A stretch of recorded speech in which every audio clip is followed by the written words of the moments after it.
My family banned me for not sharing my house, despite giving them 50% of my salary, so I agreed, and it completely backfired on them. Ever since I, male 45, bought my second house, my family has been pressuring me to share it with them. It's a small beachfront property in Gulfport, which I was able to snag for an affordable price, and I mostly bought it for investment purposes. However, my parents want to move into this house for free, and my deadbeat brother wants to join them. The thing is, I already gave them almost half of my earnings anyway. I started working as an architect and got my first client through contact from Dad, 70. Since then, I've expanded into design consultancy and even run my own online furniture business.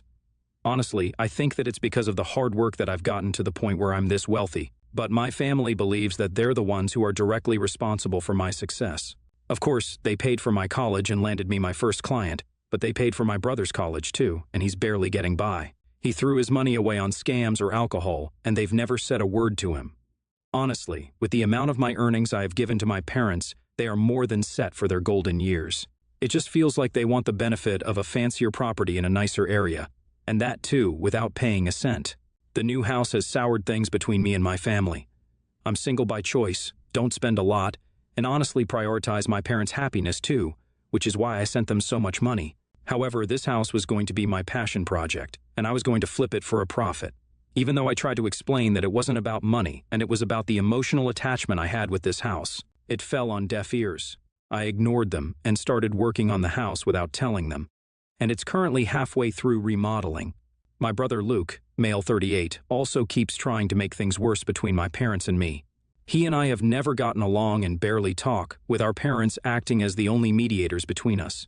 Now, if Mom and Dad end up moving to Gulfport, he'll be left in charge of their own home in Jackson with the primary goal of turning it into a kind of Airbnb. Not only will he live rent-free, but I doubt that any of the money he earns will go to my parents. I don't know how he fought up this arrangement, but for some reason Mom and Dad are on board with it. With that being the situation, things would tense between me and my family for a while. I don't speak to them that often, but I still regularly send the money and had left the door open for communication. We'd meet during the 4th of July and Thanksgiving, but I could feel a difference in the way we interacted. It was almost as if they resented me. With that, things reached a tipping point a little over a month ago when my mom called me and said they weren't happy with my role as a son and asked me to meet them immediately. I was busy with work and couldn't go and speak to them immediately, but that somehow made things worse. When I was finally ready to talk to them and visit them in Jackson, they ignored all of my calls and weren't responding to my texts at all. I ended up having to call my brother, and he told me that Mom and Dad had banned me from their family space because of how I hadn't prioritized them and wasn't willing to listen to their demands. He said, "Maybe if you could show them how much you care, Opie, then things would be better. Like that house, right? If you didn't want to flip it, maybe they would realize they matter more to you than things like money and your job." Just from his tone, I could tell that he was behind all of the trouble with my parents. But honestly, it couldn't just be chalked up to him.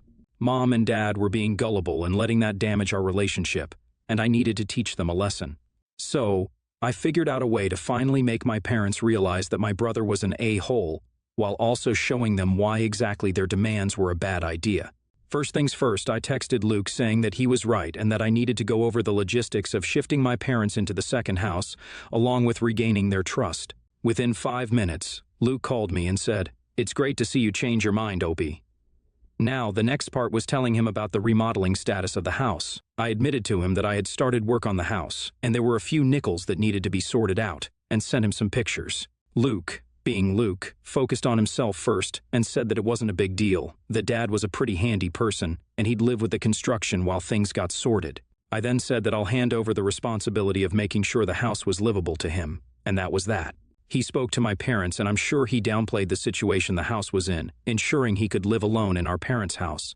After that, I got a call from my dad thanking me for listening and looking out for them, and how excited they were to move to a beachfront property. By giving them exactly what they wanted and gambling on my brother being an idiot and not bothering to fix up the house, I knew they wouldn't be satisfied with the way the house was. I mean, the kitchen tiling was literally in a pile on the floor, and half the light fixtures were being redone.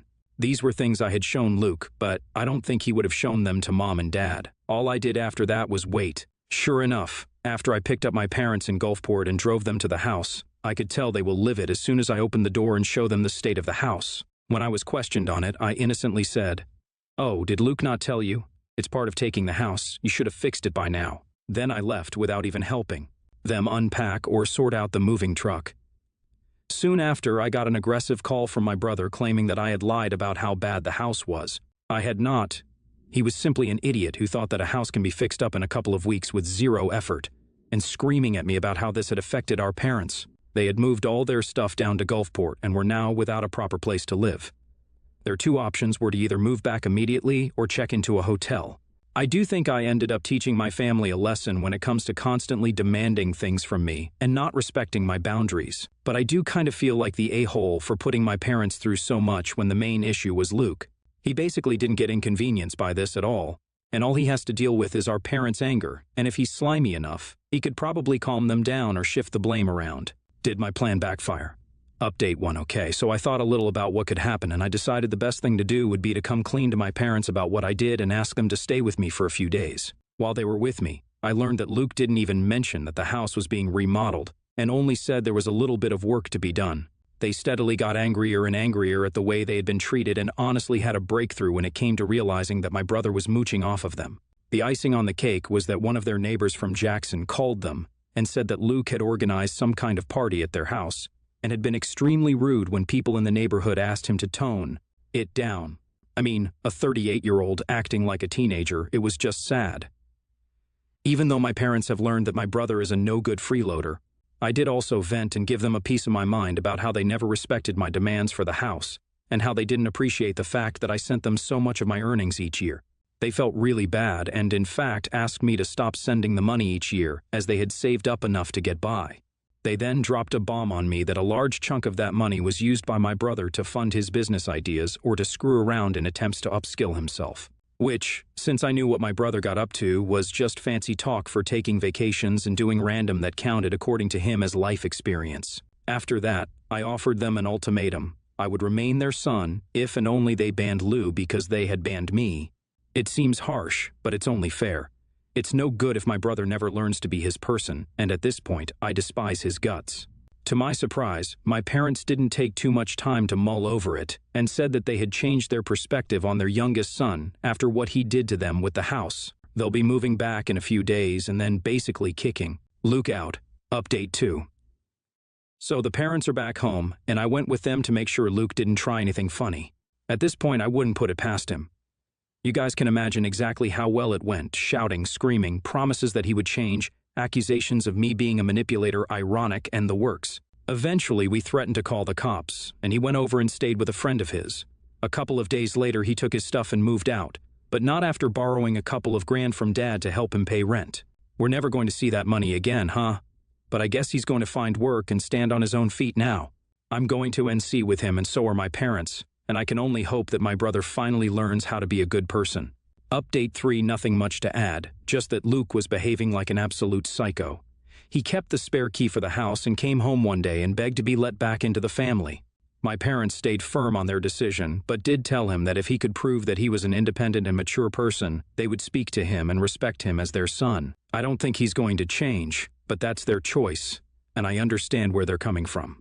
I feel much less burdened and have a lot of extra money now that I don't send Mom and Dad much. I don't think I'll ever reinitiate contact with Luke, and that's also made me realize how much negativity I've cut out of my life. He always resented me and tried to make me feel bad, and that's just gone now. I do hope that he fixes things up, and if my parents forgive him after that, it's cool. But if I ever see them fall back into justifying his behavior or letting him manipulate them, I will just cut all three of them off for good. NTA, not the a-hole, play stupid games and win stupid prizes. That's the best way to expose your manipulative bro. NTA, I do think that's insane how you knew your brother wouldn't know how to fix up the house, or at least realize it wouldn't be livable. Really shows how he's blinded to anything except for his benefit. Story 2. I, 40 female, have 4 kids, 16 male, 14 male, 10 female, and 8 female, with my husband, 45 male. My parents, 56 male and 56 female, had me when they were 16. I lived with my grandparents, Dad's parents, while they were in college. Eventually, they settled down and had other kids much younger than me. The second youngest child, my younger sister, is 22 and is getting married this summer. Despite our age gap, I've always been close to my siblings and have been excited about my sister's wedding, but a recent argument has caused some issues for us.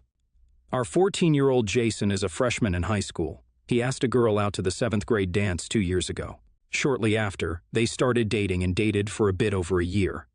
Unfortunately, last summer she was in a car crash with a family friend, and she did not make it. Her parents and Jason have stayed in touch, and he's got some of her stuff. It's been tough on him, but Jason has amazing friends who have helped him get through this. Jason's girlfriend was Sri Lankan. While she and her parents were born in the US, her grandparents were not, and she had connections to her heritage. Both she and Jason loved sports, so they would watch cricket together. And sometimes he'd go over to her house and eat traditional foods. For the 8th grade dance last year, she bought him and asked him to wear Sri Lanka flag cufflinks she saw online. He agreed to it, and it's something he cherishes as a gift from her. Note: our family is not Sri Lankan. Jason has quite a few gifts from her, including clothes, but these cufflinks are the only thing that would be appropriate to wear at a wedding. As the wedding is approaching, we decided to start going suit shopping. Jason found a suit he liked. We got it tailored and got the ready version last week. Jason is a very confident person and felt good about the suit and even posted some photos to Instagram. On Sunday, we were at dinner at our parents' house. My sister and her fiancé were there, and he asked if they wanted to see his fit. They agreed to see what he was wearing to the wedding. I could see my sister's face change while looking at him, and she shortly after asked to see me in private. She asked if he could not wear the cufflinks because they didn't match her wedding aesthetic.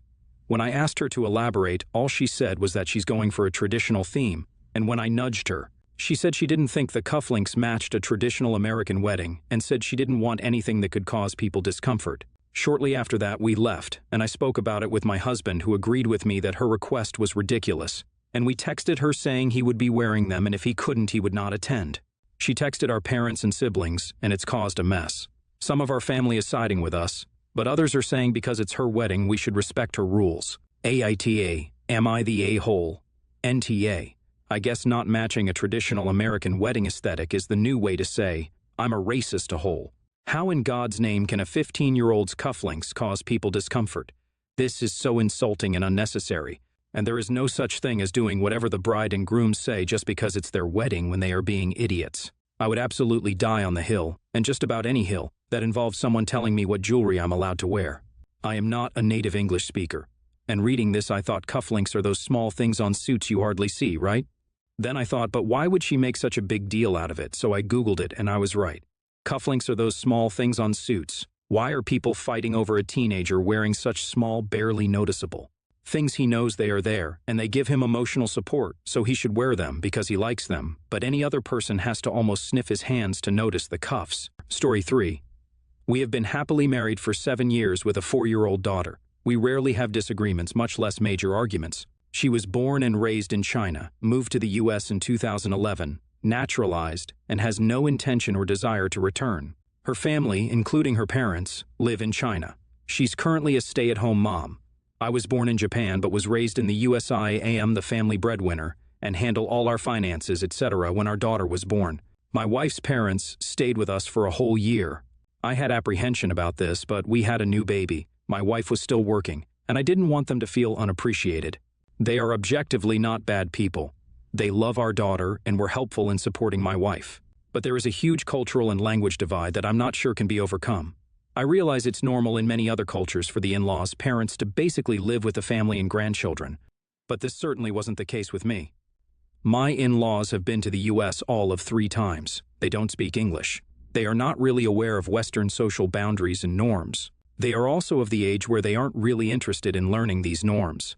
We live in an outer suburb that is not accessible by any other way than private vehicle, so they are essentially housebound the entire time they're here. When they came to stay with us the first time, I was initially happy to have them, but after a few months that happiness started to turn into near resentment. We had no privacy. They had behaviors that to them were maybe normal, innocent, but I found bothersome and disrespectful. Due to language, I was unable to directly communicate and ask them to change their behavior. The same coming from my wife was not effective due to cultural norms and we're your parents, we raised you so you don't really get to or tell us what to do. This placed an emotional and relational divide between me and my wife. I was also the FNG at work and working harder and longer than I am now. I started to dread going home. I stayed at work long after my shifts had finished. It was the only way I could get away to have some time for myself. I became more withdrawn, and it was obvious I felt trapped. I genuinely feared for our marriage at one point. Fast forward 4 years later, she wants to invite them over so they can spend time with our daughter. I am not opposed to this. She wants them to come for 6 months. I would be okay with maybe 2 or 3. She keeps coming up with reasons why it has to be 6 months. I'm simply not okay with this, especially how it affected our relationship last time. I also don't want our daughter to see me like I was 4 years ago. Once again, I feel like what I think doesn't matter, and if I don't go along, then it's because I don't like my in-laws, or I don't want them to spend time with our daughter. Neither of which are the case. AITA here. Stop relying upon your wife for communication. Get an interpreter, but call them a friend, preferably an older male. Have a conversation with them about what you expect in your home. Be gentle, polite, and respectful. Ask what you can do to accommodate them and make them feel more comfortable. They will sit up and pay attention to the man of the house in ways they won't when their daughter speaks. That may not be fair, but this is the only way to get through to them. NTA. But you have more control of this situation than you think.